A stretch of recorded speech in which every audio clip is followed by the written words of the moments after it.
Estás escuchando Milenio 3 por Aluka Nanica. 3 y 6 minutos y esta tormenta a las 3 y 6, ¿por qué?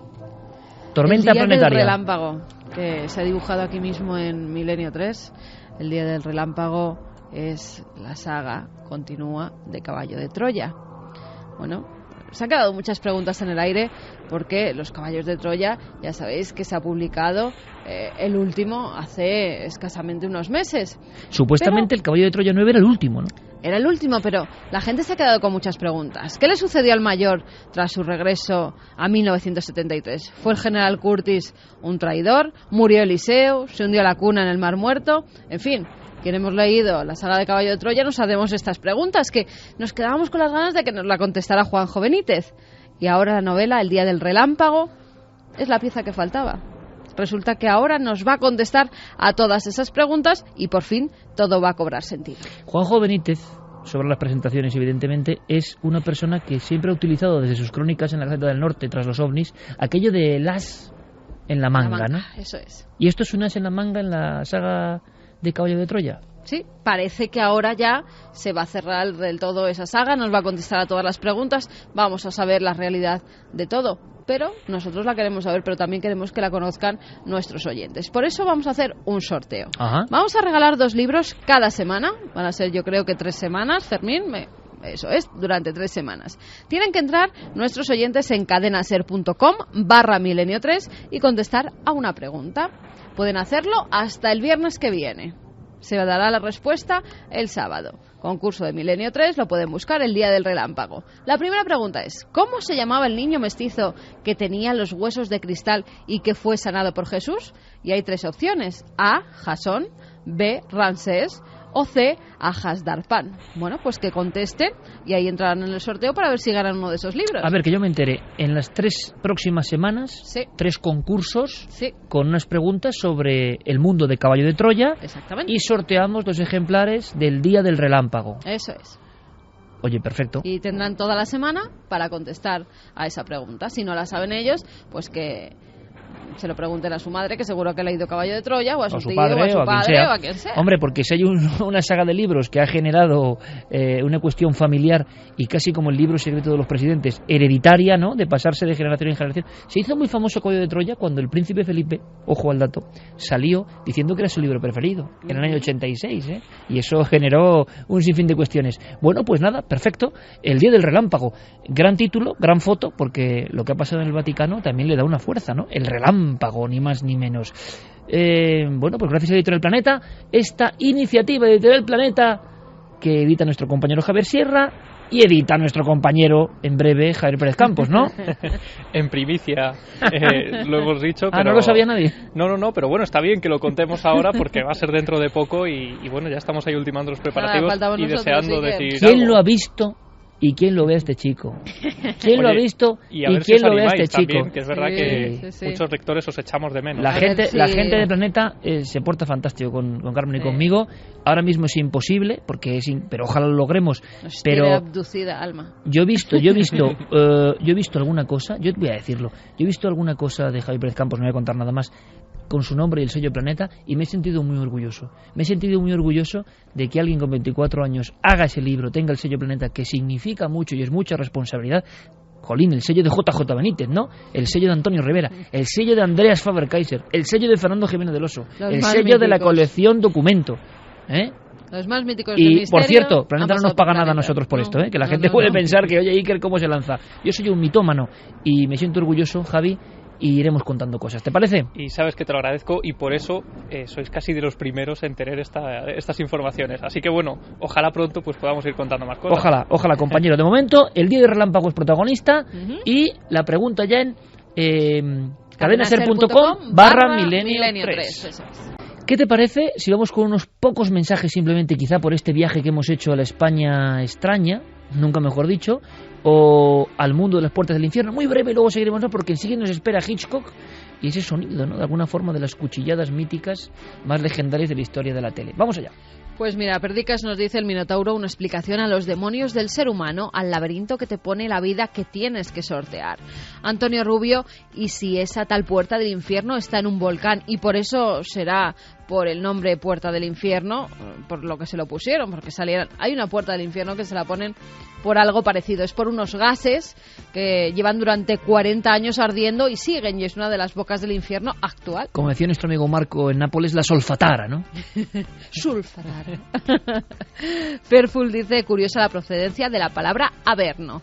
JS Flechillas, encuentro personalmente enriquecedor como estudiante de filología clásica el tema que se está tratando ahora en Milenio 3. ¡Qué grandes! Darbosch, si esas llamadas puertas tienen unas escaleras y sale ese gas tóxico, algo tiene que haber ahí debajo. Sí, dióxido de carbono, que es lo que mata a los pajarillos y a las personas. Y ánimas. Bueno, pero lo que mata en realidad, científicamente, es eso. Es eso sí. Paul nos dice, recomiendo leer a Albert Hoffman, el químico que descubrió el Claro. LSD para entender el tema de los misterios eleusinos. Sí, señor. Misterios de Eleusis los hemos rozado en alguna ocasión por aquí, hemos hecho algunas cosas y nadie sabe exactamente lo que eran, pero eran esenciales para la vida del pueblo, de los iniciados. Jennifer Spacer dice, para que luego digan que lo que decían los griegos no existe. Véase Troya y la puerta de los infiernos. Milenio 3 y lo que queda. Venga, lanzamos rápidamente otra recomendación literaria, ya que estamos así que lo tiramos y enseguida nos marchamos a Hitchcock. Luego seguimos con mensajes, Carmen. Recomendaciones. Patrick Harpur ha sacado en Atalanta, que tampoco nos paga nada, nadie nos paga nada en ese aspecto editorial. Siempre que decimos algo es porque creemos en ello y ya nos conocéis. Lo digo porque muchas veces, ¿verdad?, puede pensar el público, bueno, el público nos conoce perfectamente, pero es que yo he mencionado hace poco Atalanta por la imagen del mito de Campbell, contando la historia de un niño que se queda enamorado de un chamán de los indios navajos expuesto una figura en el Museo de Nueva York, y la fuerza que tiene eso en los niños. Y lo han sacado ellos, es que es así, están sacando libros impresionantes como otras muchas editoriales, pero han sacado La tradición oculta del alma, de Patrick Harpur, han sacado Realidad daimónica, Tradición oculta del alma, que me he comprado yo ahí en la FNAC hace nada, o sea que en Realidad daimónica, impresionante. Y si queréis saber algo más, es un libro más complicado, pero si alguien, me están hablando filólogos, están hablando, claro, interesados en el lenguaje, que han oído Dragó al margen de cualquier cuestión, aprendiendo términos impresionantes. Bueno, pues atención, se lo dije a mi compañero Javier, En los oscuros lugares del saber, de Kingsley, un viaje a los templos del sueño, y unas primeras páginas que uno es cuando se queda abrumado y dices, este sabe, este de verdad sí que es un sabio. Bueno, pues después de esta guerra de los mundos, si os parece, nos marchamos al mundo diferente, paralelo del celuloide. ¿Qué le pasó a Hitchcock con cierto asesino depravado, diabólico, en serie? ¿Cómo impregnó esa obra famosísima? Vamos a intentar descubrirlo. Si hablamos de Alfred Hitchcock, esa silueta que nos marcó a todos, ¿verdad? Esos episodios terribles, escuchamos un sonido. El sonido quizá más famoso del cine, pues no lo sé, pero entre los 5 sonidos más famosos del cine tiene que estar este momento. Y yo creo que es que, bueno, todos hemos mirado en la ducha un poco, ¿no? Si hemos visto esta película y hemos imaginado una anciana terrible con cara deformada, con cara travestida en ese aspecto, con un cuchillo, ¿no? Detrás de esta película, bueno, se ha hablado mucho de esta película, y yo quiero hacer ese viaje para conocer algo más, y ya con lo que me iba apuntando Javier Pérez Campos, que tiene un libro en inglés lleno de posits, lleno de... Es obsesivo nuestro amigo, como debe ser, lleno de posits, de marcas, como aquí toda la familia, y que hay que saber de Hitchcock y el misterio de esta película en concreto. ¿No se había contado todo ya? Pues no se había contado todo y, por ejemplo, para que te hagas una idea, en concreto esta música que estamos escuchando esta noche, la estamos escuchando gracias a su mujer, a Alma, que es en parte la que tiene... ¿Se llamaba Alma, su mujer? Sí, se llamaba Alma y tiene gran parte del mérito de Hitchcock. De hecho, él en una de sus últimas galas de los Oscar aprovechó para agradecerle a su mujer todo lo que había hecho por su carrera, siempre desde la sombra, porque en este caso Hitchcock quería que la película Psicosis fuera... sin ningún tipo de música, fuera simplemente los sonidos que se escuchaban al natural, y fue Alma quien lo convenció para que eligiera esta música para esa escena clave de la película. Ahora, para ilustrarnos, Noel Calero nos va a sacar uno de esos viejos discos, y casi lo vemos en vinilo casi, una sintonía dedicada a Edgar Allan Poe, que es casi de alguna forma en mentalidad paralelo. Es un Alfred Hitchcock más antiguo, ¿no? Venga, conozcamos la historia de Hitchcock, de Psicosis y de ese terrible personaje, pero terrible, que no me gusta nada, Ed Gein, ¿no? Sí, la historia de Psicosis se remonta a 1957, el momento en el que los periódicos de todo Estados Unidos se llenan con fotografías de este macabro personaje de Ed Gein, que había sido descubierto hacía pocos días de que en el interior de su granja tenía el cuerpo de una mujer a la que acababa de asesinar, Bernice Worden, que era dueña de la ferretería de ese pueblo de Plainfield, que acabó dándole el apodo de el carnicero de Plainfield, porque cuando los policías que sospechaban de él a raíz de una serie de pesquisas entran en su granja, entran en su casa, se encuentran una serie de barbaridades que él había hecho con cuerpos que había sacado del cementerio y también con 2 personas que fueran las únicas mujeres que él reconoció haber asesinado. Al entrar en esa casa, los policías se encuentran todo tipo de objetos macabros hechos con restos humanos, esos cráneos utilizados para cuencos de la sopa para comer. Tomaba sopa en los cuencos humanos de cerebro. En los cráneos de esas víctimas. Había utilizado también pues todo tipo de cosas, labios de la cara para los colgadores, incluso collares, ropa que se había hecho también con la piel de las víctimas, y lo que más llamó la atención de los policías de la época es que la habitación que había habitado su madre durante años antes de morir estaba completamente tapiada como si fuera un santuario. Todas estas noticias y todas estas informaciones fueron copando los periódicos de la época cada día, que hacían un seguimiento de todo esto, hasta que este hombre, Ed Gein, fue capturado y fue llevado al psiquiátrico, donde pasó el resto de sus días hasta su muerte años después. ¿No fue ejecutado entonces Ed Gein? No, porque lo que se dijo es que tenía problemas mentales, posiblemente relacionados con la relación casi enfermiza que tenía con su madre, porque su padre les daba serias palizas y decían que sufrían serios maltratos, y esa relación madre-hijo fue tan intensa que acabó, como decía, siendo determinante en este tipo de comportamientos. Y luego ese asunto, que es otro asunto, que ahora no trataremos desde luego, pero eso del maltrato físico y cómo muchas veces es una especie de maldición tremenda que los científicos siguen investigando, cómo el maltratado se convierte con el tiempo en maltratador, muchas veces, aunque ha odiado a quien le maltrata, y sin embargo algo irrefrenable le impide, ¿no?, cualquier tara, cualquier barrera, y acaba reproduciendo la conducta abyecta, aberrante de maltratar a alguien, sea hombre, sea mujer, sea niño, indefenso en ocasiones.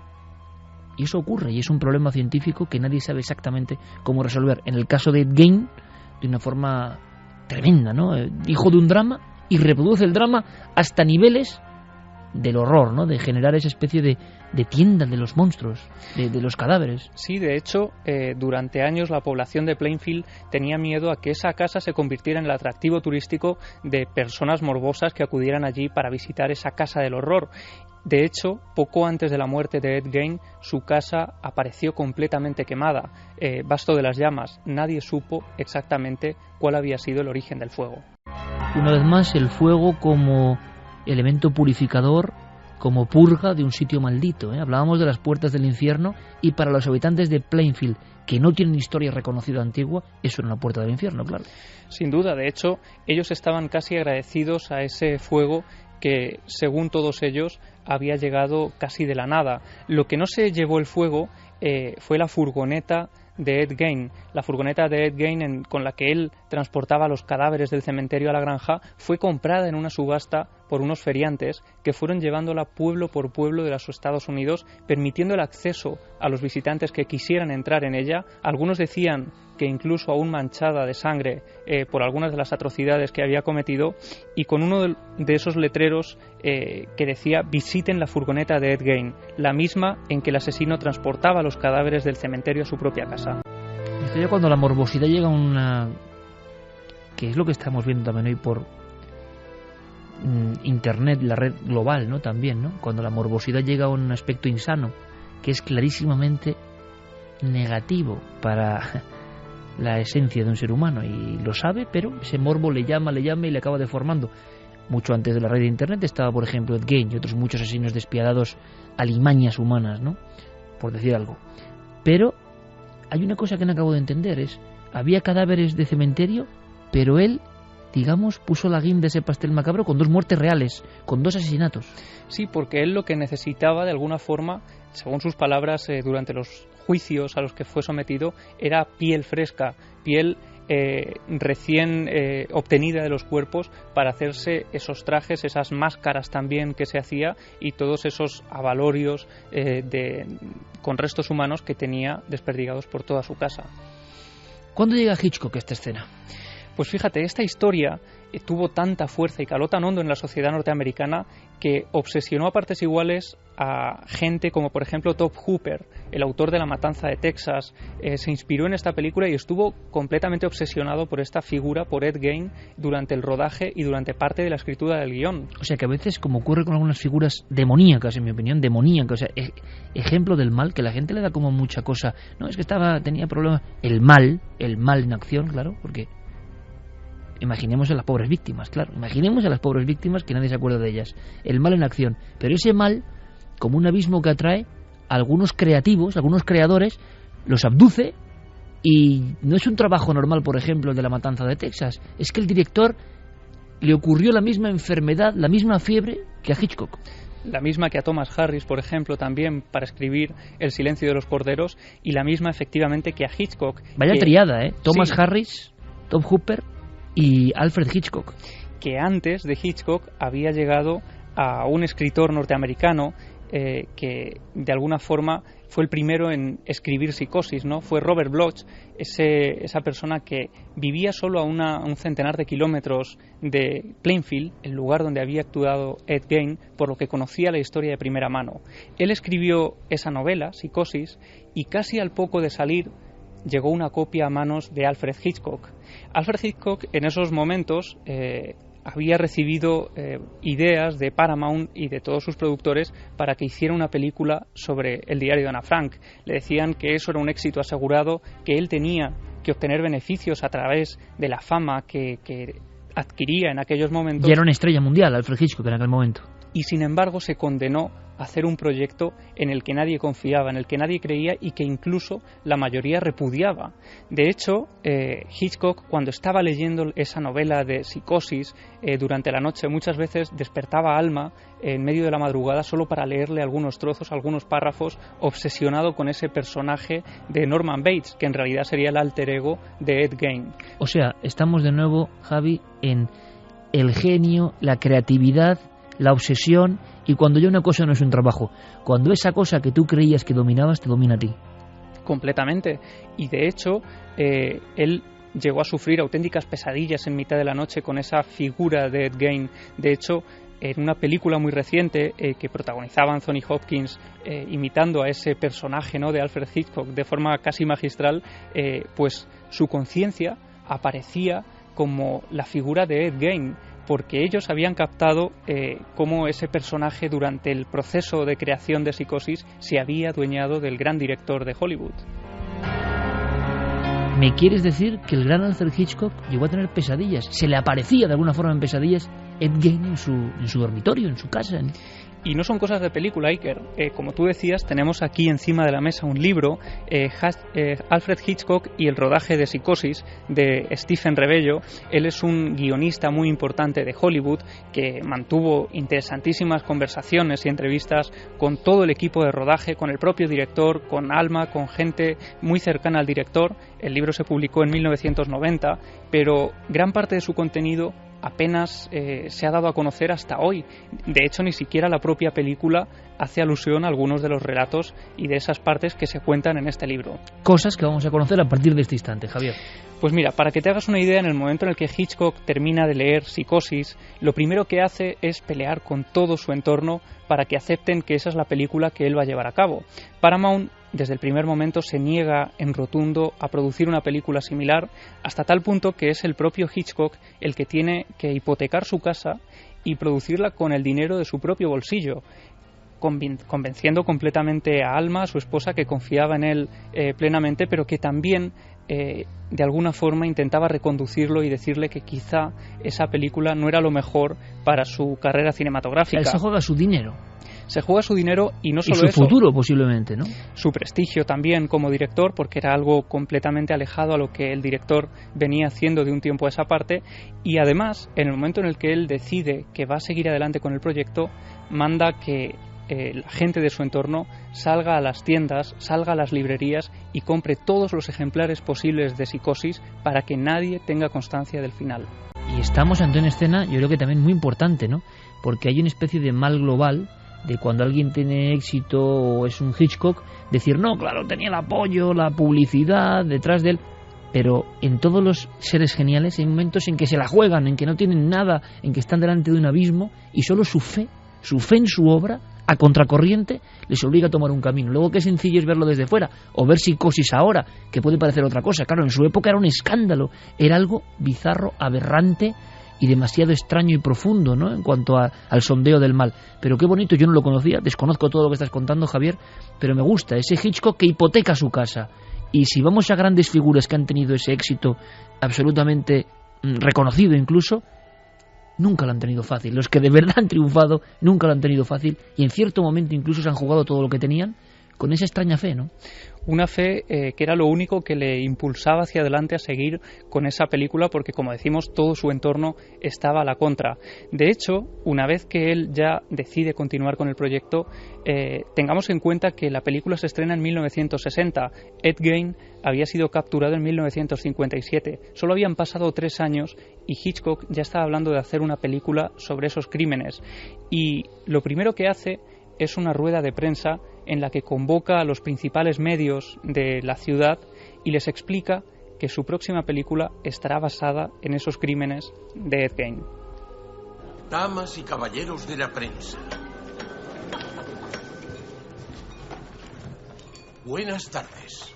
Veo que han estado devorando el artículo sobre el señor Ed Gein, un hombre violento, y la persona real en la que se inspira Psicosis. ¿Psicosis? Todos albergamos pensamientos ocultos y violentos. Cuando la policía de Wisconsin asaltó la granja del señor Gein, encontraron 10 cabezas de mujer separadas de su tronco. Pasen las fotos, por favor. Echen un vistazo.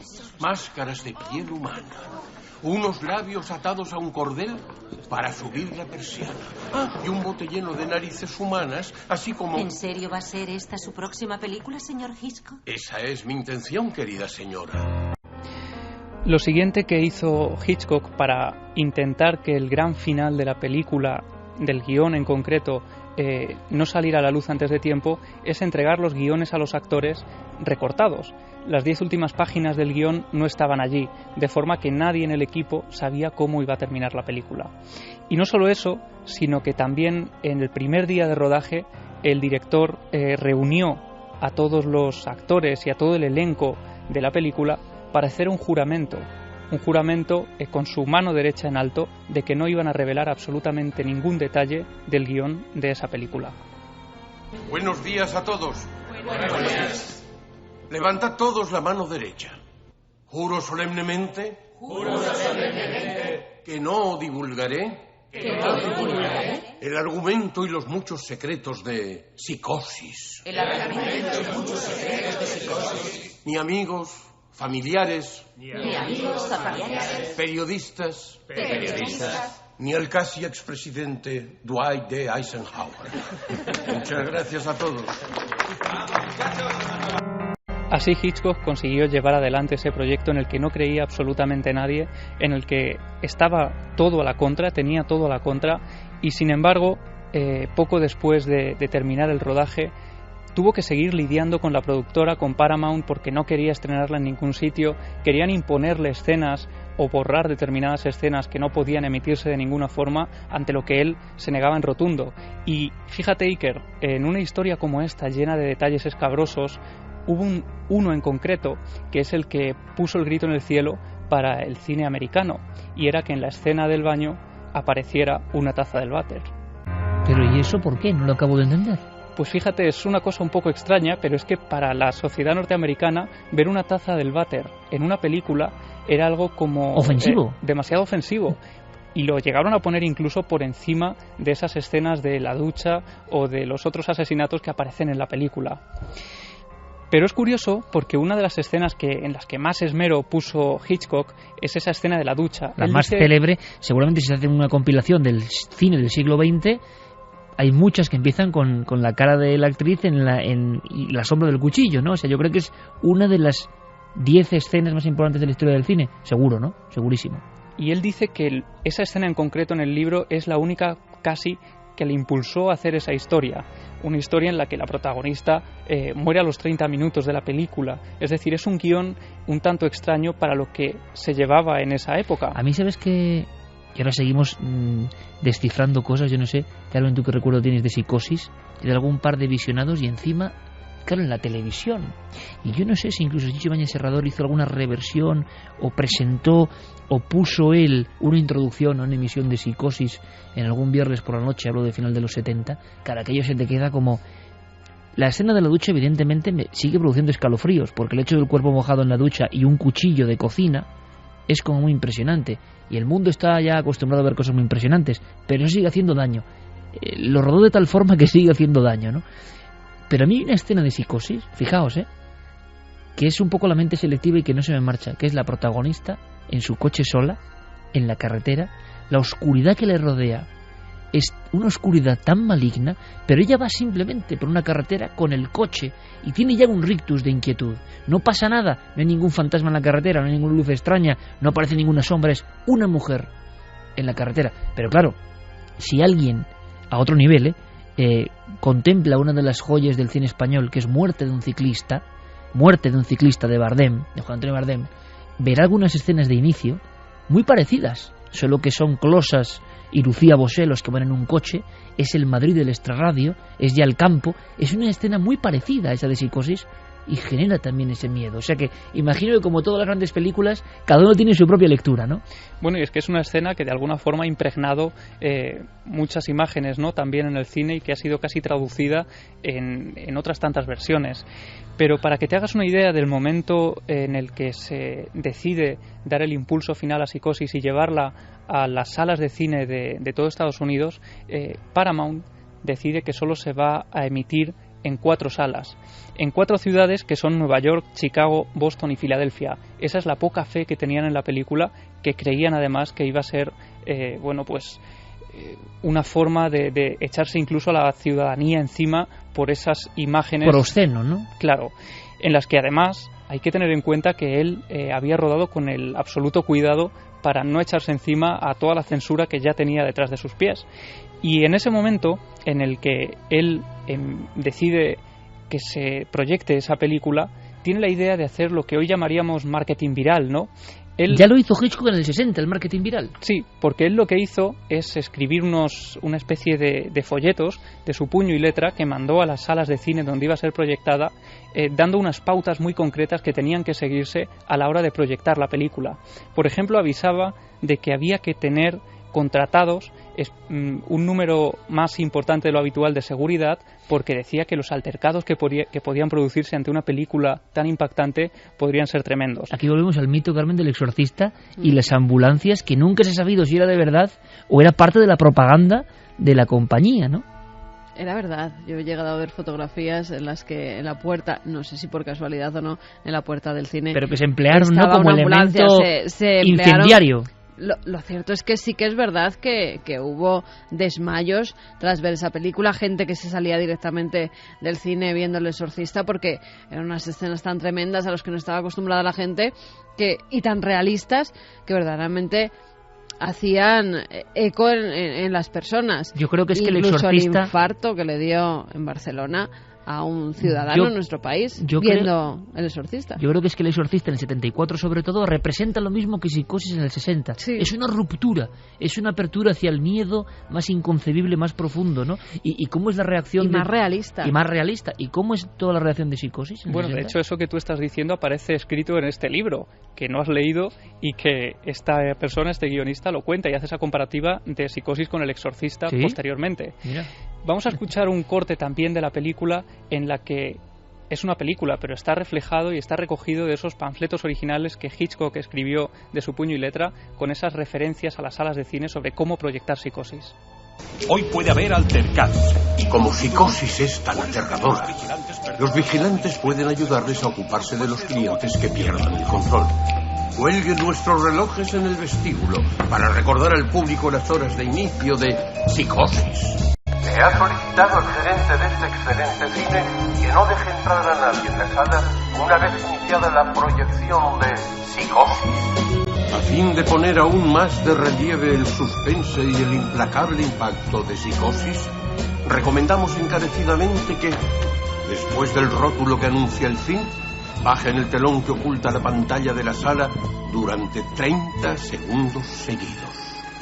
Finalmente, en esa proyección se produjo una serie de cosas que la gente no sabía muy bien explicar y que fueron incluso estudiadas por psiquiatras de la época. Por ejemplo, algunos espectadores aseguraban que en esa escena de la ducha ellos habían visto la sangre de un color rojo muy vivo, cuando la escena se había grabado en blanco y negro. Pero fueron muchos, Iker, muchas personas desde diferentes puntos de Estados Unidos donde se proyectó la película los que aseguraron que esto había ocurrido. Qué interesante la percepción, ¿no? Es el impacto psicológico de tal calibre que alguien ve lo que no está ahí. No, y de hecho era imposible que vieran nada rojo porque la sangre era sirope de chocolate, es decir, que ni siquiera, aunque se hubiera rodado en color, podrían haberlo visto así. Y otra cosa que muchas personas aseguraban haber visto y que aparece en muchísimos estudios, de hecho yo tengo aquí uno de esos que se llevaron a cabo, es que en la película Hitchcock aseguraba que no había rodado ninguna escena en la que se viera cómo el cuchillo apuñalaba a la protagonista, a Marion, dentro de la ducha. Sin embargo, muchos espectadores aseguraban, estaban convencidísimos de que habían visto esa escena, esa secuencia, bueno, ese frame. Yo mismo, ahora mismo, te digo que yo recuerdo lo que es la mente, ¿no? El cuchillo clavándose, pero quizá ahora pienso y digo, una cosa era la imagen del cuchillo y otra cosa la carne de la actriz, ¿no? Claro, el cuchillo en algún momento se ve rozando la piel, pero nunca se le ve atravesando la piel. Y de hecho Hitchcock tuvo especialmente cuidado de no mostrar absolutamente nada de esto. Y da más miedo que cualquier tipo de cosa gore que tú veas ahora mismo, de que le sacan la entraña, no sé qué, que es lo de estas películas de serie Z, y tú ves esto, quizá por la ducha. Hay algunas muy gores. Por eso, pero que esto me impresiona más, no sé, era como muy real, no sé, era muy real. Como tú decías, dolía la escena casi cuando la estabas viendo. Yo la revisionaba hace 2 noches y es verdad que estaba pegado a la pantalla. La cortina de la ducha, la indefensión que uno siente en la ducha, como siente uno cuando está en la sábana en la cama y le puede pasar algo, pues es que se refleja muy bien ese miedo, ¿no? Pues ese miedo se tradujo en una serie de consecuencias que se produjeron a raíz del estreno de Psicosis, cuando ya consiguió un dinero importante y ya empezó a reproducirse y a aparecer en diferentes salas de los Estados Unidos. Por ejemplo, hubo muchas quejas porque se había producido un descenso importantísimo de la venta de cortinas opacas para las duchas de los cuartos de baño. Y también, y esto preocupaba mucho más a la gente del gremio, es que se produjo también un descenso de estancias en los moteles de carretera de todos Estados Unidos. Esto es brutal, o sea, a las personas les empezó a dar miedo que no tenían antes, una escena, ¿no? Y no querían quedarse en hoteles solitarios que hay a decenas de miles en Estados Unidos, ¿no? En las carreteras. Sí, pero después llegaron una serie de consecuencias más graves que de alguna forma dificultaron pues que Hitchcock pudiera disfrutar del éxito de Psicosis. Al igual que ocurrió con Stephen King, lo contamos hace unas temporadas cuando publicó la novela Rabia, ¿no? Que muchos habían asesinado con esa novela bajo el brazo, pues lo mismo ocurrió con Psicosis. De hecho, los medios empezaron a hablar de que tras el estreno de la película se había producido un alarmante aumento de la criminalidad, especialmente en contra de las mujeres, y había casos señalados como por ejemplo el de un joven de 18 años, Leo Ripinkowski, que había matado a cuchilladas a una mujer de 40 años y cuando había sido juzgado a cadena perpetua, sus últimas palabras fueron que había visto Psicosis más de una decena de veces e incluso la última vez que la había visto fue unos minutos antes de llevar a cabo este asesinato. Claro, aquí la lección clarísima y brevísima, ¿no?, del poder de la imantación maligna en ocasiones, en mentes complicadas, de una escena, ¿no?, de un impacto. Por eso tantas veces hablamos de esta aldea global y de impactos constantes, insanos en ocasiones, y que la gente le da igual, pero en determinadas mentes son bomba de relojería. Y ocurrió bastantes veces, más de las que les gustaría al director y a toda la Paramount, ¿no? Henry Adolph Bass acabó a cuchilladas también con 3 mujeres intentando imitar esa escena de la ducha, y uno de los casos más sonados fue el de Mira Jones, la actriz que hacía de doble de luces de esa protagonista que moría en la ducha. Pues esta mujer fue también asesinada a cuchilladas por su vecino Kenneth Dean Hunt, que estaba también completamente obsesionado con la película y más concretamente con esa escena. O sea, la doble de la actriz de la ducha es asesinada por alguien obsesionado con la película. Estamos hablando ya de un ciclo casi de nueva película maldita, ¿eh? Y que ha pasado completamente desapercibida. Por eso a mí me llamaba la atención cuando estaba leyendo este libro, y por eso lo tengo lleno de posits, porque aparecen una serie de detalles absolutamente desconocidos y que, sin embargo, podrían formar parte perfectamente de esa lista de películas malditas. Y de ese hombre que empuña el cuchillo se ha llegado a contar algo, se han dicho muchas cosas, ¿no? Y de una vida atormentada después de esa, precisamente de hacer ese protagonista macabro, ¿no? Sí, esa persona pues también de alguna forma perdió casi su carrera profesional, apenas volvió a hacer nada más sonado que Psicosis, pero lo mismo le ocurrió a Robert Bloch, el actor, o sea, el escritor que había hecho esa novela. Y lo mismo ocurrió, por ejemplo, con este hombre, con Kenneth Dean Hahn, el asesino, el último que empuñó un cuchillo casi con la película de Psicosis en la retina, del que se subastaron incluso fotografías por internet de la época a precios desorbitados. De alguna forma la otra historia, ¿no? La otra historia de una película que monetariamente imagino que al final sí que se convirtió en un éxito, ¿no? Fue un éxito rotundo, y en ese momento, Iker, en el que la película empezó a funcionar como solo Hitchcock esperaba cuando empezó a rodarla, todos empezaron a darle palmaditas en el hombro y a decirle que confiaban plenamente en él desde el primer minuto. La vieja historia, tantas veces repetida, ¿no? De la adulación, pero siempre a toro pasado, claro. Estupenda crónica, Javier. Hemos aprendido cosas de lo que ocurre, ¿no? Con los viejos libros en ocasiones rescatados y que tienen información seguramente de otro escritor que en el 90 hace ese libro que tiene Javi encima de la mesa junto al micrófono, que se obsesionó con esta historia porque esto es una cadena al final, ¿no? Hablamos de miedos colectivos, y si hablamos de miedos colectivos, Carmen, que le voy a dar paso a nuestro compañero Diego Marañón, ¿no? Claro que sí. Vamos allá. Vamos a ver si Diego Marañón nos habla, por ejemplo, de una leyenda que vamos a darla, o verdad, como inicio, y sin que sirva de precedente, primero la encuesta. Nos contó una historia. Noel ya se pone hasta nervioso, claro, porque se le ha vuelto a poner a prueba. Se le ha vuelto a poner a prueba a Noel, y van como... ¿Cuántas semanas llevamos de programa? Llevaremos 30 semanas, por lo menos, ¿no? Pues 30 veces o 25 veces se le ha puesto a prueba a Noel y no falla. No falla en su oráculo inverso. No falla en su oráculo inverso. Diego Marañón, como nosotros se nos olvida con tanto trajín por la semana, Diego Marañón apunta muy bien cuando Noel dice pulgar arriba, pulgar abajo. Yo recuerdo que el último fue pulgar abajo, si no me equivoco. Diego Marañón, compañero, buenas noches. Buenas noches, Iker, ¿qué tal? Vamos a primero, como decía, ver los datos. En ikerjiménez.com, como siempre, la encuesta. ¿Y qué dice la encuesta? ¿Qué dice la encuesta de la historia de contagio que nos contó Diego? Pues de las más escalofriantes, ¿eh? Ahora recordamos. Ahí, ¿eh? Aquí la gente no tenía nada claro. Verdadera la historia, 53,9%. Falsa, 46,1%. 53 verdadera, 46 falsa. Y era la historia, Diego, que si quieres en un minuto resumimos rapidísimamente, que también daba... Era como Hitchcock y Psicosis, casi hacía daño también, ¿no? Sí, era una historia, una leyenda urbana que se extendió bastante, además, durante los años 80 y principios de los 90, y que decía que en algunas salas de cine, en esa oscuridad, en esa penumbra, cuando entrabas y te sentabas, podrías encontrarte con la desagradable sorpresa de sentarte sobre una jeringuilla que quizá estaba infectada con alguna enfermedad mortal casi. Eso llegó a España con mucha fuerza, se comentó constantemente, como otros muchos mitos o verdades, cuidado, que iremos repasando. Diego, solución del enigma, también cinematográfico. Pues me temo que esta noche nuestra audiencia ha fallado, porque no hay ninguna prueba de que esta leyenda sea verdad, Iker.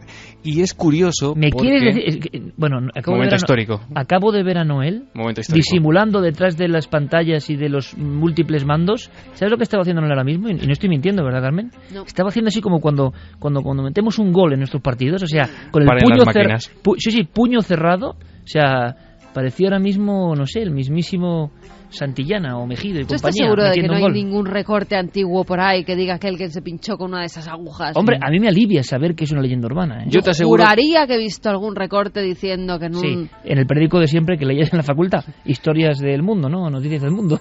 No, en serio. Esta leyenda, además, es muy curioso porque evoluciona, se ramifica... Tu lectura de cabecera en la facultad. Claro. Tú mientras leías a filósofos...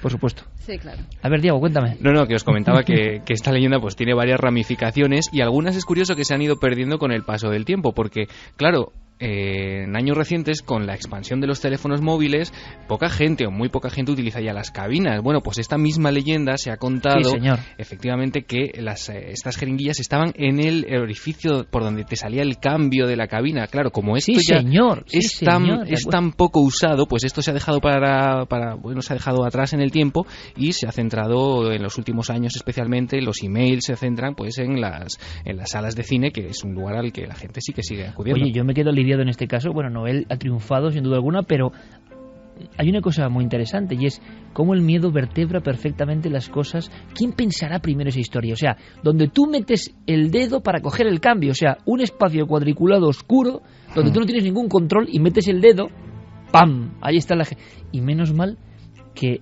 la gente, hay que decirlo, no es tan mala, ¿no? O sea, que si esto es una leyenda... Bueno, Es un poco como lo de las cuchillas en las manzanas, ¿no? De Halloween, que parece un poco esa historia también. bueno, Inventada por la misma pero mente, luego por lo menos. descubrieron que en algunos caramelos sí que metían algunas cosas, incluso drogas para los niños, ¿no? En esos caramelos de Halloween, con lo cual las mentes para hacer el mal siguen funcionando. Leyenda urbana, por lo menos en y para España, matar perros, seguro. perdona Iker, sí que meten cuchillas y meten agujas. Y con eso los perros se mueren. Sí, y ojo, porque en Marruecos ahora han descubierto un salchichero como el de Venecia, pero que recogía en Casablanca, Perros. si no me equivoco, perros y perros enfermos, y llevaba no sé cuánto tiempo en esos mercados que sacan siempre todos los programas de viajes, que están ahí todos con la fritanga y no sé qué. Y que tú siempre dices, qué buena pinta tiene la comida. Sí, Pues decía toma. eso, sí. Pues sí, la verdad es que son cosas que dices de leyenda urbana, pues no, de verdad. Bueno, o sea que por lo menos nos quedamos así con una sensación de bálsamo casi, Diego, ¿no? De que eso no hay constatación, excepto en esos bizarrísimos periódicos de la facultad, que reconozco todos leíamos, Noticias del Mundo. Un día habría que dedicar un espacio, ¿no? A esos Eso titulares asombrosos. Por el momento parece que podemos quedarnos tranquilos y seguir acudiendo a las salas de cine. Genial. Nos quedaremos más tranquilos con la siguiente historia. ¿Fallará Noel como es habitual y costumbre y nos dejaría sorprendidos a cierta otra vez? ¿O no? ¿O habrá empezado el cambio de ciclo en el Calero? Pues fíjate, vamos a averiguarlo. Yo creo que, Iker, todos tenemos alguna película que de pequeños, cuando nos asomamos por la puerta del salón y la vemos cuando en una edad en la que no debemos, nos deja bastante impactados.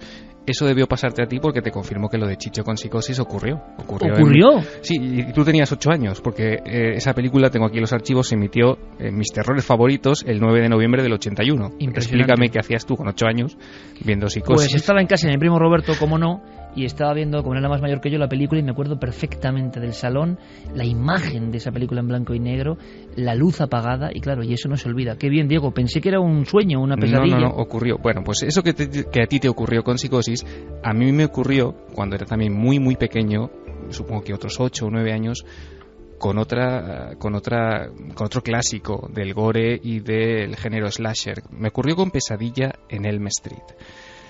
Una película que todo el mundo supongo que conoce, de Wes Craven, estrenada en 1984, en la que se creó pues al más sanguinario, ¿no?, de los antihéroes cinematográficos, a Freddy Krueger, ese asesino psicópata a medio camino entre la realidad y el mundo de los sueños, que se introducía, ¿no?, en los sueños de sus víctimas y que era capaz, en ese terreno de lo intangible, de acabar con sus vidas.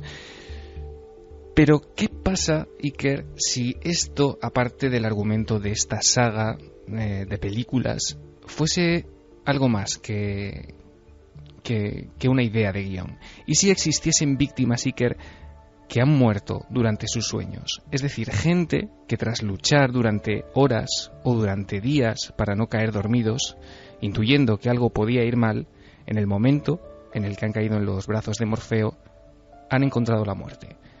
¿Puede matar el sueño? ¿Puede matar una pesadilla? Te iba a preguntar eso, Diego. Me hablas de pesadillas que llegan a matar a la persona que está viviendo en ellas en ese momento, que no despiertan, que mueren. Más allá de Freddy Krueger, esta idea se ha comentado durante los últimos, casi te diría que décadas, y hay quien dice que es verdad y hay quien dice que es mentira y que viene de esta película. Venga, Carmen.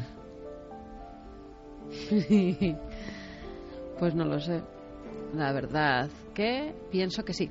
Que es verdad. Javier Pérez Campos. Yo me lo sé, entonces no voy a responder. Vale.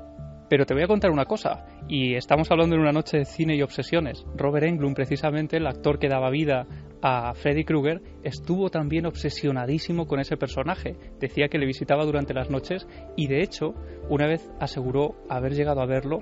Lo que ocurrió es que se había quedado dormido, maquillado delante del espejo y estuvo a punto de sufrir un auténtico infarto. Fermín. Que sí. Curioso, ¿no él? Ahí está un valiente. Que no. Apunta, Diego. Me lo voy a apuntar, pero ahora mismo además. Vamos a recordar, creo que tenemos algo para recordar a ese Robert Englund y a ese personaje extraño que también generaba pesadillas. Tenemos un corte de la película Iker de Pesadilla en Elm Street, donde la protagonista caía en esta especie de trance y se encontraba, casi podía rozar a este ser de pesadilla. Gracias, compañero. Hasta la próxima semana. Hasta luego. ¿Desde cuándo se encuentra así? Desde las muertes. Antes dormía muy bien. Ahora cree que sus sueños son reales. Ya está dormida. Gracias a Dios. Porque, ¿qué son los sueños? Misterios, oscuros procesos de la mente. La verdad es que aún no sabemos lo que son ni por qué existen. Doctor, ¿qué hace ahora? No lo sé. ¿Está dormida o despierta? Algo va mal, se ha acelerado. Y ya que muchos lo preguntan, esta música tan especial que lleva con nosotros casi 12 años es una escena tremenda o de otra película mágica, para mí mucho más luminosa, positiva. Rainman, Dustin Hoffman y Tom Cruise, los dos juntos, bajando las escaleras, vaya escena, Las Vegas. Mira, recuerdo que hace pocos días veía un programa de estos que hay de subastas, de Hollywood y tal, y se subastaba una de las garras de Freddy Krueger. De esos cuchillos que iban con el guante, además veían cómo era la mano original, cómo se la tuvieron que hacer a medida, cómo encajaba perfectamente. Y en el Museo de Cera hay un Freddy Krueger que estaba al final de la zona de los crímenes, y cuando yo estuve solo aquella noche, os digo una cosa, a mí Freddy Krueger tampoco ni fu ni fa, pero en aquella sala final, a oscuras, y no sé qué había de Freddy Krueger, no me gusta un pelo. José Ramón López dice si es posible que te mate el miedo o un susto, ¿por qué no una pesadilla? También nos decía Cristian Sancho, anda Freddy Krueger, ya estamos todos, los oyentes más sugestivos no dormirán esta noche, supongo. Pedro Teruel, en La Nave del Misterio hablan de psicosis mientras estoy viendo la serie que narra la vida del asesino Bates Motel.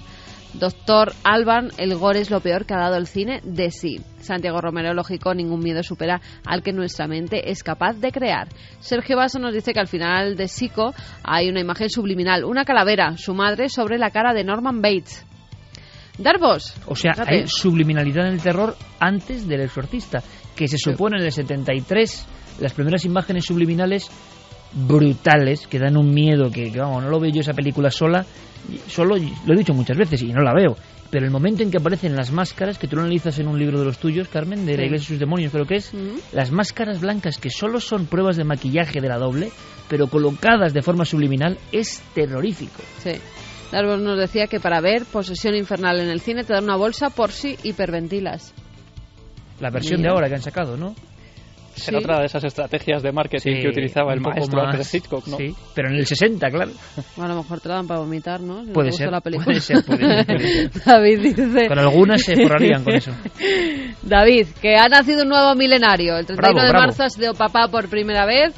Quiero que sepáis que Matías es desde esta noche uno más en la Legión Milenaria. Oye, Matías, bendición cósmica milenaria. Exacto, que ello quiere recibir nuestra bendición milenaria, que lleva mucho tiempo escuchándonos y que ha oído que se la damos a otros peques que se han incorporado a la vida y que le parece uno de los gestos más bonitos y entrañables que un oyente se le puede brindar. Con todo el respeto, nosotros no somos ningunos papas del misterio ni nada de eso, pero, oye... Pero somos papás. Pero, eso sí, pero todo lo que significa milenio, ¿no? Y con esta música de fondo, con alegría, pues oye, una bendición quiere decir todo lo mejor, como decían los antiguos, todo lo mejor para ti, para ese arco y esa flecha que se expande hacia el universo, que es un nuevo ser vivo.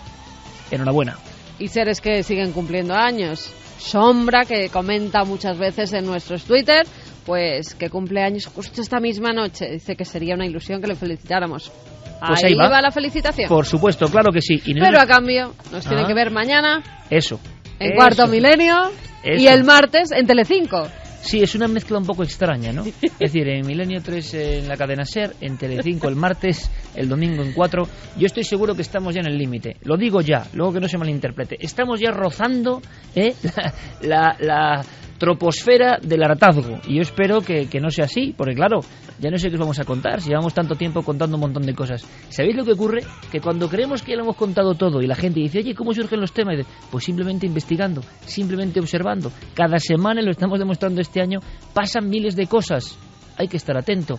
El mundo, aunque a veces sea un sitio bastante desabrido, siempre tiene secretos y misterios si hay ese espíritu, ese alma para percibirlos. Y aprendemos de todo. Hoy hemos viajado a la actualidad terrible de lo que está pasando en Corea y Estados Unidos. Atención, el libro secreto de los presidentes. Hemos viajado con Sánchez Dragó por la España misteriosa y hemos conocido las puertas del infierno.